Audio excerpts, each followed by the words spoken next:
Rahim, alhamdulillahi rabbil alameen, wassalatu wassalamu ala sayyidil anbiya'i wal mursaleen. This portion will be shorter than the first portion. We're just going to be going over common misunderstandings and mistakes that are made in inheritance. There's some things that have become, that are either widely practiced upon, or people, they have just thought that these things are allowed, but they're not. So we just want to go over these common misperceptions, and then inshallah we'll open the floor for Q&A, inshallah. And one thing I'll add before going on is, the reason that we're speaking about this inheritance, what it is, it's one of, and why Allah subhanahu wa ta'ala gives it so much importance. In the Quran, several ayat are dedicated to speaking about this topic. It is really the greatest testimony to one's conviction, to their faith, that even after I die, they say that ab to dar ke kehte hai na, ab to ghabra ke kehte hai ki mar jayenge, mar ke bhi chain na paaye to kidhar jayenge. They say this, that when we die, at least we think that our problems will go away. But even when it comes to Islamic inheritance, a person says that even after I die, I'm worried about what happens with my assets. Even then I worry and I'm concerned that it's managed in a way that is pleasing to Allah subhanahu wa ta'ala. Therefore I will spend time, money and effort in order to ensure that even after my death, things are done in accordance with the will of Allah subhanahu wa ta'ala. So that's why we're here, and that's why we're discussing these things. Okay. So this is probably the biggest problem that occurs in inheritance. And as we spoke about in the first part, there are some exceptional cases. For example, when we have young children involved. But the biggest problem that generally occurs is that in many cases, inheritance is not distributed for years and years and years. Okay? We already talked about what must be done after death. After the burial, settling of debts, discharging of up to 1/3 of the estate, you must distribute the inheritance promptly, unless there's some factor that is preventing it, or unless all of the inheritors get together. And for example, they all agree, each and every one, okay, mom is still alive, let's wait until she passes away and then we'll distribute and will liquidate the assets. That's allowed. But otherwise, the assets, they should be distributed. Again, there are exceptional cases, and those are dealt with on a case-by-case basis. Okay, what are some of the harms of not distributing the inheritance promptly? Unless the inheritance is distributed, it's unlawful for any inheritor to transact in the estate. For example, sell something, lease something out, or to give charity from it without the permission of all the other inheritors. So for example, there's a car in the estate. One of the sons decides, I'm just going to sell this car. Well, actually you've sold the property of somebody else, right? Because each of the inheritors have a share in each item. So you're not able to lawfully, meaning Islamically, transact with these items until they are distributed properly. Unless, again, there's a mutual understanding and agreement, ideally written, between all of the inheritors. Another thing is that animosity between the inheritors is created. One of the reasons that Allah subhanahu wa ta'ala, Allah's hikmah is Allah's hikmah, and Allah subhanahu wa ta'ala, He's وَفَوْقَ كُلِّ ذِي عِلْمٍ عَلِيمٍ. But one of the hikmahs that Allah subhanahu wa ta'ala mentions in the Quran is لَا تَدْرُونَ أَيُّهُمْ أَقْرَبُ لَكُمْ نَفْعًا. In the past, the people in Jahiliyyah, they used to go out of their way, they would hurt certain people through their inheritance. Allah subhanahu wa ta'ala took it out of our hands. And Allah subhanahu wa ta'ala said, this is who gets what, this is who gets what. You can't say, my son, this son did more for me in my life than that son, therefore he should get more. Allah subhanahu wa ta'ala says, you don't know who is closer to you in benefit. And what action is going to benefit you more, you don't know, Allah knows. Therefore Allah subhanahu wa ta'ala has said all of this. And then Allah subhanahu wa ta'ala says, after the ayah of inheritance, Inna Allah kana aliman hakima. Allah is all-knowing, Allah is all-wise. Though you may not understand, though Allah forbid that a person express this, but if a person say, I don't agree with this, it's fine. It's not fine, but what I mean is that Allah subhanahu wa ta'ala knows. There's hikmah behind it. There's wisdom behind it. Okay, another thing is, if the inheritance is not distributed promptly, And some inheritors build on the estate. For example, if it's a house, they add rooms, they renovate. That causes the value of the estate to increase. The additions will belong to the inheritor who added the value. Okay? Now, some misconceptions about children. This is another thing. This is probably the biggest problem. And really, I could probably summarize the majority of the conflicts, majority of questions and inheritance come about daughters.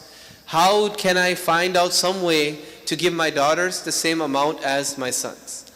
From one perspective, alhamdulillah, we've gone beyond the jahili customs of depriving our wives and children and daughters particularly of inheritance completely.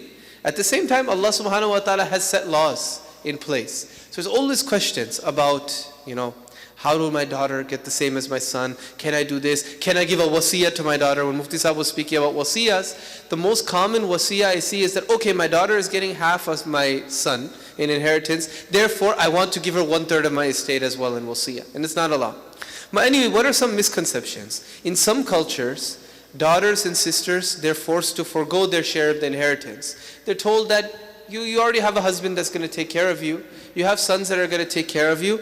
You don't have any share in this inheritance. We're earning. We have brothers, sons are saying that we're earning. We have mouths to feed. We deserve this. And the society is built such that if she were to speak up, she would be shunned. She'd be looked down upon. People would say she's greedy. That's a misconception. They have every right to the inheritance in whatever share they're entitled to. Number 2, sometimes more money is spent on one child during the life.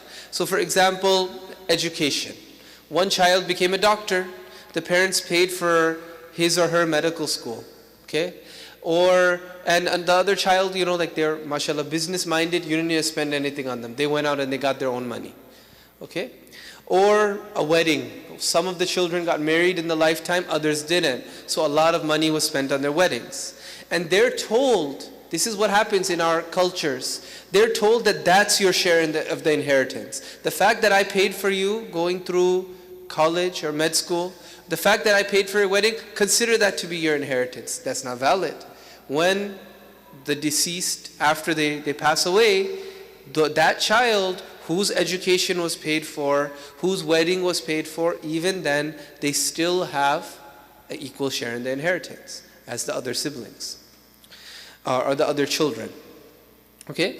I have this here in bold, and I need some explanation. Inheritance is not distributed in one's lifetime, even if a disproportionate amount is spent on one child.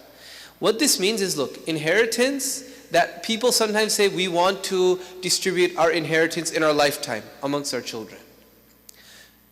What that in reality, you could call it inheritance, you could call it whatever you want. But in reality, if you're giving it in your lifetime, it's a gift.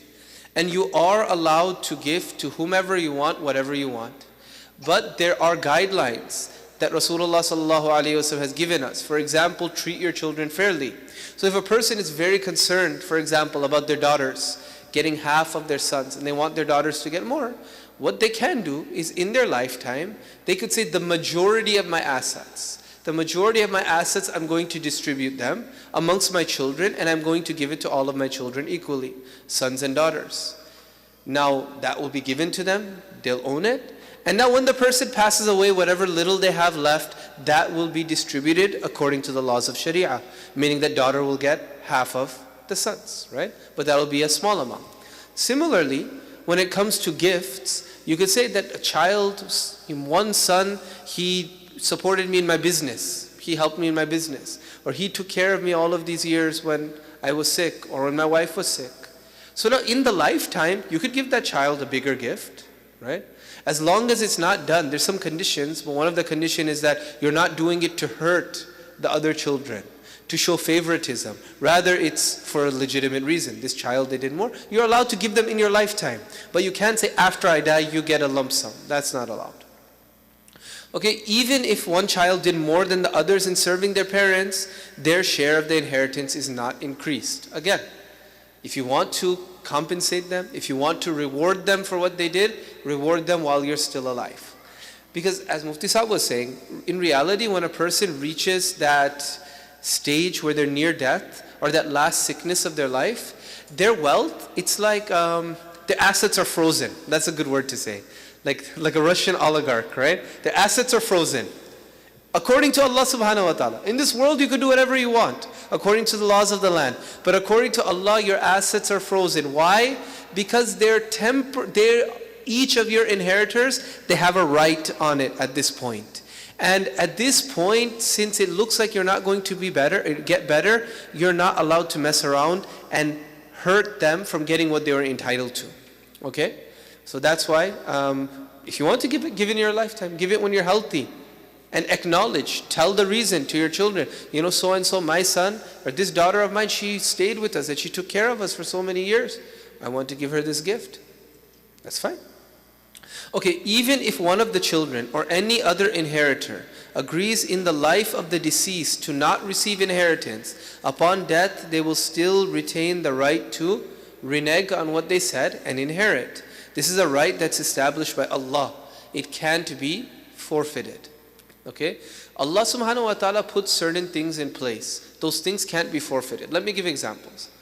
Can a woman marry without mahar? Yes or no? Can she say, I don't want any mahar. Is she allowed to? She's not allowed to. There's still a minimum mahar. Why?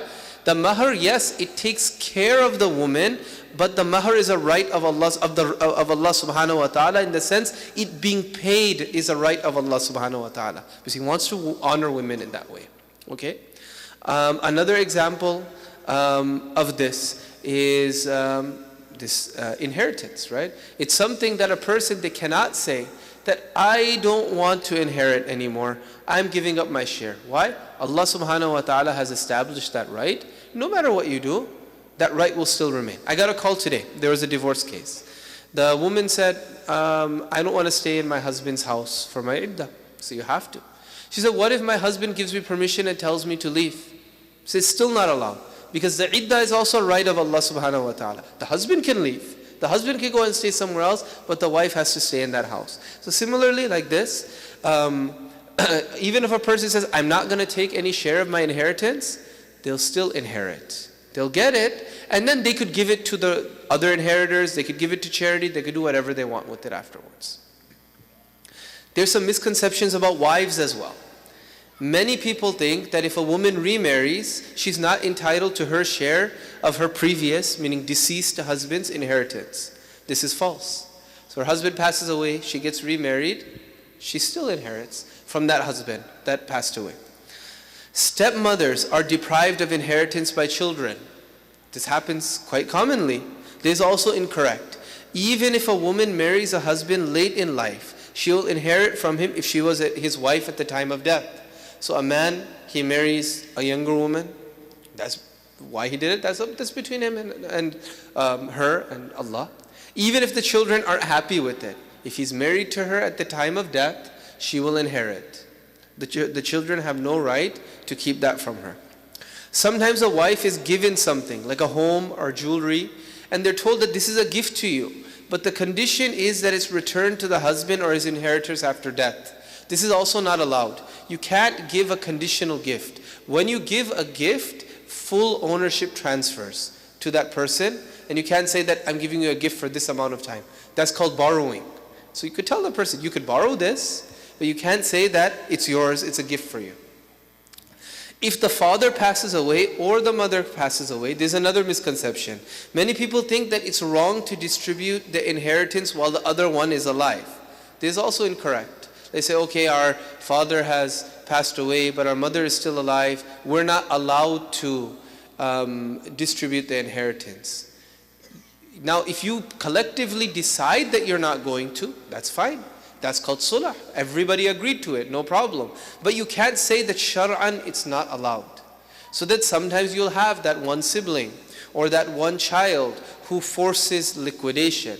And again, that's what we said. That's when you call in a mufti. That's when you call in somebody who's a respected figure that talks him down or that presents options so that the whole estate doesn't have to be liquidated, so that he can be paid out. Yes, another misconception is when the husband passes away and he has not yet paid his wife her dowry or mahar, this is a loan payable by the deceased. Therefore, her loan will be paid first before the estate is distributed to the other inheritors. This is another misconception we have a lot of times in our mu'ashara, in our culture. Sometimes a woman will ask for a huge mahar, but it's never expected to be paid, right? The wife doesn't ask for it, the husband doesn't think about it. Almost it's like a security policy. Don't divorce me, or else you have to pay me this, right? But unless she forgives it, and she can forgive it, she can forgive it the next day if she wants, right? Unless she forgives it, that's still a debt that's payable. So if the husband dies, that goes to the wife first. Remember, her shroud and the funeral expenses are covered, then debts. She's one of the people that also receives the debt. So if you don't want to be in a situation like that, either A, the wife can forgive the mahar, B, don't ask for such a extravagant mahar. I was in Utah, I was talking about this last week in some programs about marriages, how we can make marriages easier for both sides, for boys and girls. Or don't ask for such an extravagant mahar, or take some of it and say, this is enough, I forgive the rest. Okay? See, here are some general misconceptions, then we'll get to Q&A. And inshallah, Mufti Sahib will handle most of the Q&A. If an inheritor dies before the inheritance is distributed, they are not excluded from the distribution altogether. So people think, okay, there's 5 children, and it's taking some time to distribute the inheritance, and now one of the sons, they pass away. It's not like he's out of the picture. What happened is now the inheritance has just gotten more complicated. It's not gotten more easier. It's gotten more complicated because his share now has to be given to his inheritors. So again, this is where it helps to distribute it early. Number 2, if a business is not distributed, for example, assets and capital in the business, if it's not distributed amongst the inheritors, or if the business is not liquidated, then the profits of the business is also a part of the deceased estates. So the profit and dividends from the business will be distributed to the inheritors in proportion to their share. So let's take an easy example where you have a wife and you have a son and a daughter. Okay, so the wife gets 1/8 of the estate, right? And the son gets basically the remaining 7/8 are divided into 3 parts. Okay, where the son gets 2 parts, the daughter gets 1 part. Okay, now if there's a business that the husband had and the business continues to run, all of the profit, the mother gets 1/8 of the profit. She's entitled to that. And the one son, there is only one son, he'll get 2/3 of the remainder. And the daughter will get 1/3. Okay? And the last thing is, any inheritor who is Islamically entitled to a share cannot be excluded from the distribution of inheritance, even if the deceased explicitly mentions so in their will. In other words, you cannot disown an inheritor. In Urdu it's called aaq, right? Bacha ko aaq karna. In English it's called disowning. You can't disown, no matter how bad that child is, unless the child becomes murtad. Non-Muslims don't inherit. But if the child is bad, if you think that they're going to waste the money, if you think that they're like this and that, and they're going to use it for bad things, you can't disown them and say that they're not going to get anything. In a case like this, if you think that they're going to blow the money, and they're still at a fairly young age, what you'll do is you could put some conditions in the trust. You tell this person does such and such, or they reach such and such age, they won't get it. Or in a situation like this, you could start to distribute your assets as gifts to other people in your lifetime, to the other children, because you think that it's going not to hurt this child, not out of vengeance, but thinking I'm going to hurt his akhirah even more if I give him or her this large amount of money. But if you were to just say, he's not inheriting from me, when you die, guess what? He still inherits from you automatically. So these are just some misconceptions that we have. Now inshallah we'll open the floor for all the questions you want. Brother Misri. How come the profit from the business get distributed equally, but the retirement that is coming in or the social security that is coming in is not distributed the same way? You want to take it? I can take this one. Okay, you said, how come the profits are distributed proportionally, but the pension or something goes only to the beneficiary, right? And without having to be distributed. The reason is the business was in the ownership of the deceased in his or her lifetime. So when they pass away, it automatically goes to all of the inheritors. So they now all own the business. Whereas a pension, this is not a, 401ks are different. This pension is pretty specific. It applies mostly to people in other countries or people who have government jobs, right? A pension, it's not that your wages were withheld and you're being paid that. Rather, it's a gift from the company, a gift from the government, just recognizing such and such person's service. So that money wasn't yours before you passed away. It's not that, you said withhold this money and then put it invested here and there. It's not like that. It's that they mandatorily, either they withheld a portion of your wages, they were never paid to you, so it never entered your ownership. Or, because a lot of times what happens is people, especially with longer lives now, people live beyond the amount that would have even been withheld from their checks. And that's still paid out to their wife or to their children until they reach a certain age, right? So for that reason, that's treated as a gift because that person never owned it in their lifetime. Whereas the business they actually owned. I kind of disagree. Okay, we'll come back. Huh? Social Security is like it's taken from your check. Uh-huh. It's your money, but the government takes 6.2% Right, for your retirement right, because they don't want you to be a burden on the state when you retire. right. So that's his money, really, right? I mean, No.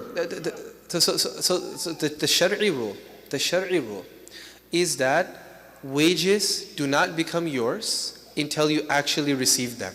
Unless the reason for withholding is you. Like I tell my employer, hey, don't pay me right now. Hold $100 off of my check. I want you to invest it so and so. That's mine because I exercise some control over it, showing I had ownership. When it's mandatorily withheld from you, meaning it was never paid to you, it's never entered your ownership. Now when you start getting Social Security, it's yours. okay, but 401k actually you choose to contribute. Yeah, that's why a 401k. Money you own it, actually you chose to. Yes. The company would match it. Right. So when a 401k is distributed proportionally because you owned it, because you chose it. You chose for it to go there. Social Security is different, pensions are different. Dr. Asif. Life insurance is similar to the pension, and from Darul Ifta MMI, we collectively wrote a fatwa in detail. I'll send it to you, inshallah, with all the scenarios of life insurance. Yes. You mentioned somewhere that inheritance cannot come one, meaning some brothers of the, and one of them he said like I don't want it. Yes. So is that not possible to say like that, or is it cannot say like that? It's supposed to transfer if there are 3 kids, it has to be transferred to 3 and then one person has to give away. Yeah. So he asked, you said that your right to inherit, it's established and you can't get rid of that right, basically. You can't forfeit that right. If one of the brothers says, I don't want anything from the estate, why can he not say that, right? So, al-irthu jabriyun la yasqutu bil-isqat. Irth, the right to inherit, this is a right that Allah subhanahu wa ta'ala has established for you. If Allah is the one establishing this right, none of us have the option to forfeit that right. Allah is saying, this is your right. You're saying, no, I don't want this right. You can't do that. That's why if someone really doesn't want anything from the estate, he does sulh, tasaluh. He settles on something. He says, you know what, I'll take $5. I'll take this pen. I'll take this something of very little value that our father or our mother owned. I'll take this pen and I'll walk away. You guys can take the rest amongst yourselves. So if someone really wants to do that, you can't forfeit his right, but take something, so you're not forfeiting your right, but you're settling. And then walk away. Yes, sister.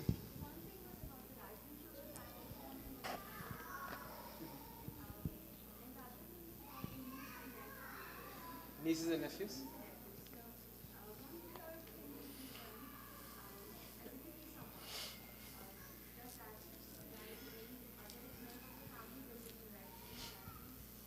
I'll just repeat the questions you can answer. So one question was about life insurance. If afterwards, just come and give me your email or number. I'll send you, we wrote something detailed about insurance, life insurance, different scenarios. The second question was, can the wasiyyah be given to nieces and nephews? You want to answer? It's up to you. So Wasiyyah cannot be given to anyone who at the time of the person's death is an inheritor. So nieces and nephews, sometimes they can be inheritors. If a person, his parents are not there, he has no parents alive, his kids have passed away, his siblings have all passed away, then it goes to the nieces and nephews. So if it's someone who when they die, their nieces and nephews are their waratha, their inheritors, and so any bequests he made for his nieces and nephews will not count. But if let's say he has sons and he has daughters, or his father is alive, or his brothers are alive, that in such a case, the nephews and nieces don't get anything. So they're not inheritors, so the bequest in their favor is valid, up to 1/3 of his estate. Is that clear? Yes. Earlier you mentioned that bequests cannot be given to inheritors. Right? So can a father, understanding the capability of their children, if he realizes that one kid is not very well off financially, can he set aside a certain amount as a bequest for that particular child? If yes, how much? So he's asking if he has multiple children and he knows one of them is not as well off, can he set aside a specific fund or certain amount of money that will go only to him? And so again, this is a bequest for a warith, for an inheritor, and you can't do that. Like Mufti Sahib mentioned, if in his life he sees that this one, without the intention of harming the other children, he gives a gift to him in his life, in his health, not on his deathbed. He gives a gift to him. This is fine. But setting a bequest, any type of bequest, who at the time of death, that person is an inheritor as well, the bequest is null and void. And he will just inherit. But if at the time of death he's not an inheritor, any bequest made for him can be effectuated. And the basis for this is a very clear statement of Rasulullah sallallahu alaihi wasallam. He said, "La wasiyata li warisin," that you can't give any wasiyah, will, bequest, to an inheritor. So there's like no way around that. But if you want in the lifetime, you could take care of them. Yes.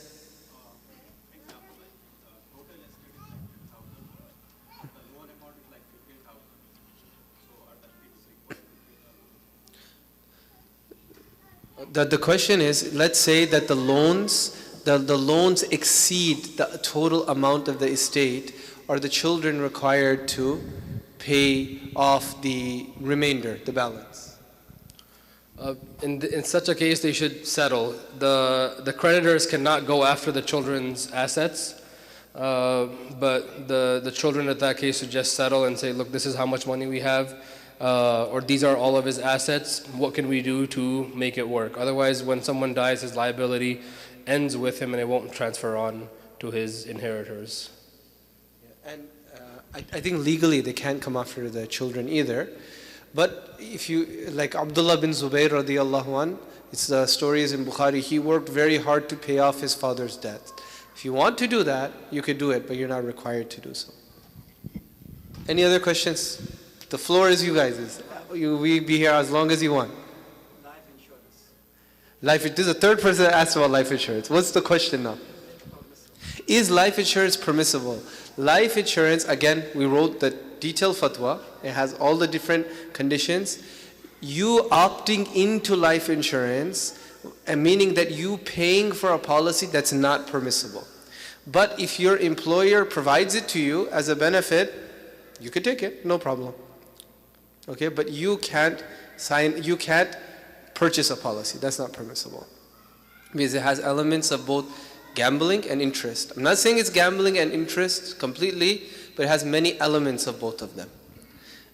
But if you have your employer, many employers, especially I think for doctors, they provide the policy, that's fine. You're allowed to benefit from that. Because it's basically a gift from them, from you. You're not paying anything in, so you're not gambling and you're not profiting from interest either. Yes, Zakir Bhai.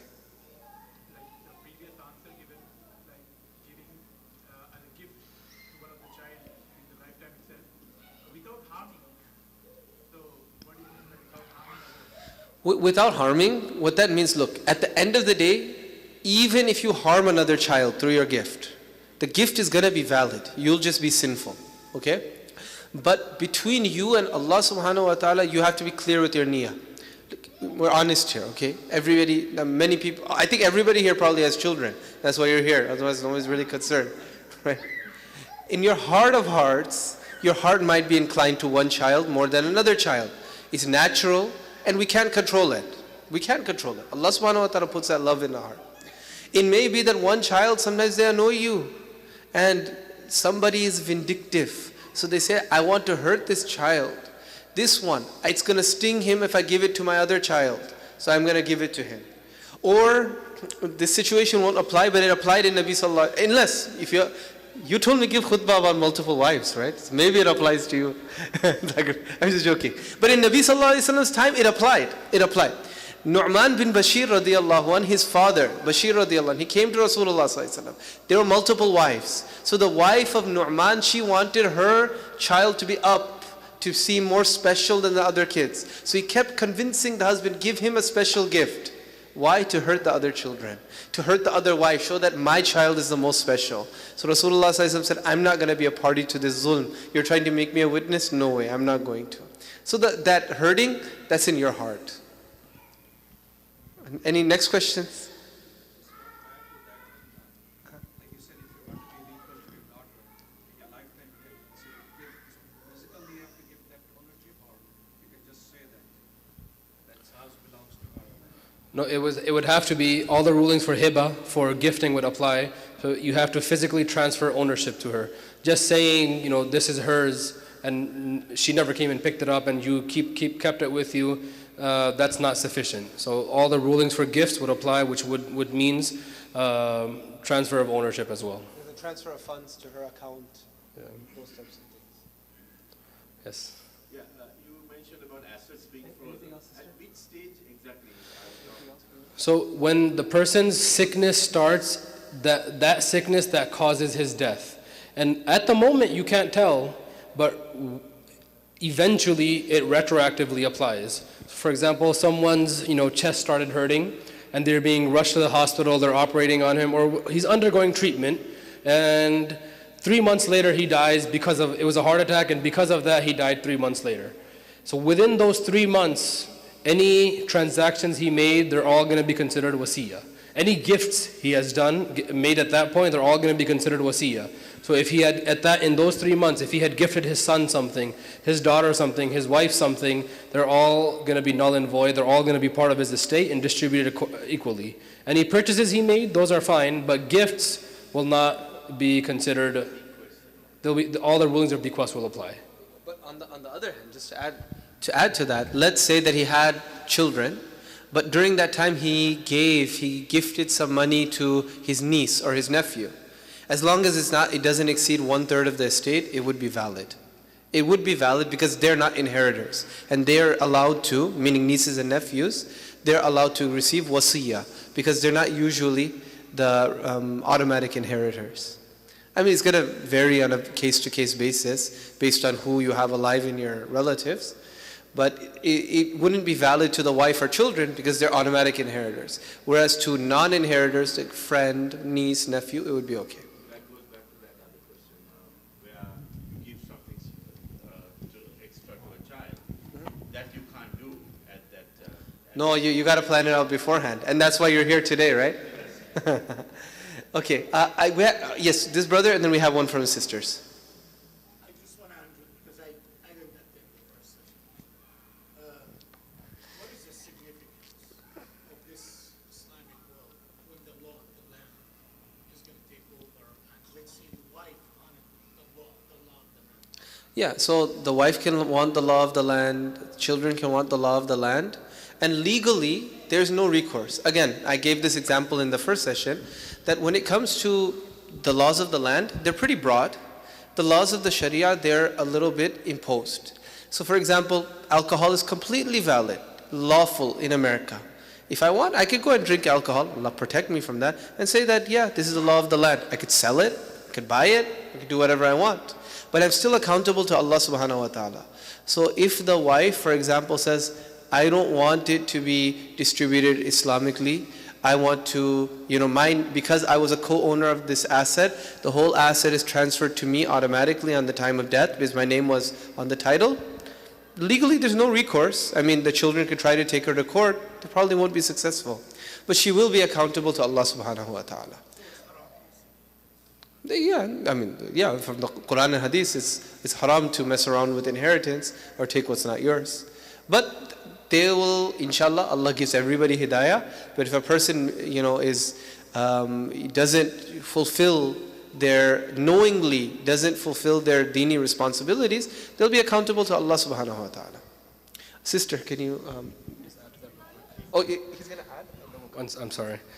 One other main benefit, when I was preparing this is the benefit that I had in mind, is that when you do go to your lawyers and you do go to design your wills and your trusts, these are the rulings that you should keep in mind. Because the law of the land is very, you can do whatever you want, right? So if you put in your will, 100% of my estate is to be burned at my death, that's what will happen.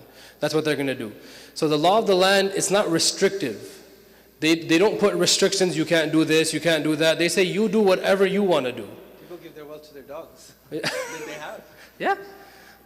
So when you're designing your wills and when you're designing your trust, keep these usul and these ahkam in mind, that make sure I'm not, in my own, I'm making this will out of my own conviction. It's my own action. I don't want to be violating any laws of Allah in the process. But there is no way you can enforce that Islamic law. Of course you can. If my will says after my death, my daughter gets, you have one son, one daughter, one wife. My wife gets 12.5%, and then my son gets 14 over 24, and my daughter gets 7 over 24. And that's in my will. The law of the land will make sure that is what happens. No court, no judge will allow anything other than that to happen, because I chose that. And the reason I chose that is because that's what Allah wants. And so when I'm choosing that, when I'm writing my will, I should be doing what Allah wants me to write in my will. That's the whole purpose of this, to understand the Islamic aspect of wills. I don't know if that makes sense or I made it worse. I'm just confused now. A minute ago you guys said the law of the land is going to take over. Doesn't matter. The law of the land is going to take over. What that means is whatever you wrote in your will, the law of the land will make sure that is what happens. So the wife doesn't get, let's say, the house. Because she's going to get the house because her name is on the deed. Yeah. So the house is an exclusion, or it's a special case because they're co-owners, and then you have a law when you have two people on one deed, it automatically goes to the other co-owner. That's a special case. A lawyer will be able to tell you whether my writing in my will or my writing in my trust, that this is not what should happen, it should be distributed according to Islamically. What will happen in the courts if I do that? If I write that in my will, a lawyer can better answer those questions. But that's, in my opinion, a bit of an exception. For the most part, all of your assets, they will be distributed however you want them to be distributed. And how do you tell people how you want them to be distributed? Put that in your will, put that in your trust. And keep these ahkam in mind when you're doing that. So only the house, the rest I do. The rest, your car that's in your name, your phone, your clothes, your businesses, your stocks. So the law of the land doesn't take over. The will is going to. Your will is the law of the land. But the law of the land will take over if you don't make a will. So that's why you should do it. Sister. So if one of the spouse converts to Islam before wedding or at the time of wedding and then passes away later, the family is still non-Muslim and only the spouse is Muslim. What applies then? Okay, so the question was, let's say that one spouse, they accepted Islam at the time of the wedding, before the wedding, but when they pass away, the majority or all of their relatives are non-Muslim. What happens in that case? So the rule is that a non-Muslim will not inherit from a Muslim and vice versa. So it will be as if his parents don't exist in the inheritance calculation, or his siblings, or inshallah his children are her children are Muslim, but whoever's non-Muslim that would be an inheritor, it's as if they don't exist. That doesn't mean that they're neglected. They're still eligible to receive wasiyyah. So the person can say, okay, well, my parents, they're not Muslim. I still love my parents. I still have a duty to take care of them. So I will, 1/3 of my estate I want to go to my parents. That's valid. You're allowed to do that. And we see that the Sahaba, they used to have good relations with their non-Muslim relatives. There's a hadith in Bukhari where Umar radiallahu anh was given a silk shirt or silk shawl. Nabi sallallahu alaihi wasallam said, it's not for you to wear. So rather than burning it or anything, Umar radiallahu anh, he just sent it to Makkah to one of his brothers who wasn't Muslim. So you could give the wasiyyah. No problem. Anyone else? Okay, let's go to Zakir Bey, we'll come back.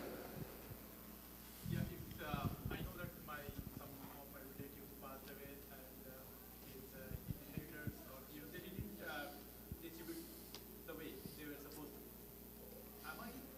But I have to keep the relationship, right? Am I allowed to go eat and because it's still not distributed? So as per So they had the house that they're living in, for example, they didn't distribute it the way they were supposed to, or they had some inheritance from their parents and they didn't distribute it how they. This is between them and Allah. Imam Karhi rahmatullah alayhi says that there is no one alive today whose wealth doesn't have just a little bit of haram in it. So based on, He passed away 1,000 years ago. but yeah, the founder of algebra. So there's these types of taqwa is one thing, but there's no harm in eating with them, being with them, and in fact you should be socializing with them if they're relatives. And the other thing is that inheritance is not 100% of the person's wealth, right? There's a situation of a person who has some haram wealth mixed in with halal wealth and all of that, so there's not really a problem for you. Yes, brother, coming back to you. So what happened if you have a will, then before you die, or before I die, I divorce my wife. So she gets 50% of what I have. Now, after I die, the will is still standing, right? So what happened? So your will, you can revise it. And see, this is remember when Mufti Sahib was saying that, oh, talk to a Mufti. The reason being is what Dr. Adil Dawoodi, the lawyer, told us last time. The biggest time that there's fights in wills and trusts is a person just forgets what was on there. They forget to adjust. So and so has passed away. Okay, divorce so and so. This has happened, that has happened. They don't make the changes. And that trust will just be binding even later on. So sometimes if a person writes that, somebody, because you can't even just say according to Islamic law. Who's going to interpret Islamic law, right? You're not going to just pick up one book that somebody will like, no, I follow Shia law. So if you specify a person or an institution for them to interpret the Islamic law, then it's fine. As far as your wife, you got to change the will. I mean, not your wife, but whoever's wife. And if you don't change it, according to the law of the land, the money will go to her because you didn't change your will. After even though she got divorced. Yeah, because you never took that out of your will. So that's why you have to be up to date on it. So there's some due diligence that's needed as well. Yes, Iftikhar Bhai.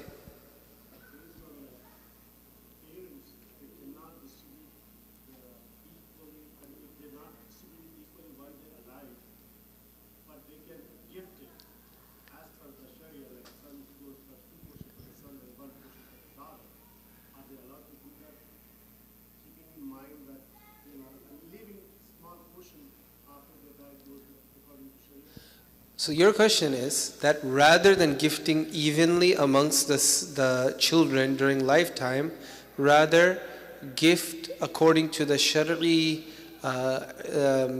proportion, meaning give the daughters half and give the sons double in lifetime as a gift. So actually, if you go on Tawheed Center's website, I answered a question like this. You're allowed to do that, it would be valid, but it's not appropriate. It would be, unless there's some valid reason. Otherwise, if they're still alive, if you're alive and you're gifting, it would be better to give the daughters evenly. But if you want, you're allowed to. Again, if there's no hurt intended, you could say that, my sons, they have more responsibilities and I feel that they need it more. My daughters are taking care of it. It's okay. But it would still be better, more rewarding to probably gift them evenly. But again, each situation it varies. So it really just depends on their circumstance. But it's allowed, it would be valid. Yes, Ashad Bhai. So you can be owner of the inherited wealth just before son or son approaches. Good one. What do you say? This is a practical scenario. It's a good question. So, And we have the answer to it. and this is not distributed yet, but I do know approximately how much I'm going to get. Then it's So like, calculate the zakat on it and give it out. I didn't understand the question. You're saying that you know that somebody passes away. You know you're getting a huge amount from him in inheritance. You haven't received it yet and your zakat year comes around. Do you have to pay zakat on it? The answer is no. Just like wages that haven't been received yet, inheritance that hasn't been taken into your possession, you're not considered the owner of it in terms of zakat. Zakat is not due on it. It's considered a debt owed to you, right? And you haven't been paid that yet. Meaning, in fiqh terms, it's considered a debt that's owed to you. So it's called the dayn da'if. It's a weak debt. There's no zakat on there. Even after you receive it, you don't retroactively have to pay zakat. Going forward, it's going to be added to your assets, and in the coming year, so you'll pay zakat on it. Quick opposite. So then you don't pay zakat on the loan that people have to give? A loan that somebody is going to give you, this is a different type of debt. It's called dayn qawi. If you think that you're going to get it back from them. If the person is denying that you owe them anyway, I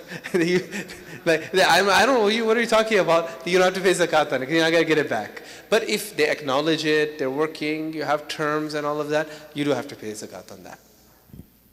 Now you don't have to pay it immediately, you could calculate that. If it's a big sum, calculate it, and when you get it back, you could pay the retroactively. Any other questions? How much does it cost approximately? Did that He said a couple $1,000. But the will, the trust costs a couple $1,000. Will, I think you could write one. I mean, you could go online and you could make a will, but the chances are higher that your assets will go to court, probate court. So I'm not a lawyer, so we could go on we have this video on YouTube, the old one. It's on the Masjid. It'd be better for you to watch it. I can't really give you all of that information. Yeah, he speaks about that in detail. That's what the majority of his presentation was. From sisters, anything else? Yes? No? Okay. Anyone else from the brothers? I think said we can just write, distribute it as per Sharia, right? No, you run into the whole issue again that what does Sharia say? Whose interpretation are we going to follow? Right, a specific, they say the imam of this masjid is going to do it, or this imam, or this alim, or this whoever is going to decide what to do. Whatever he says, that's what I want to happen. So you can do that.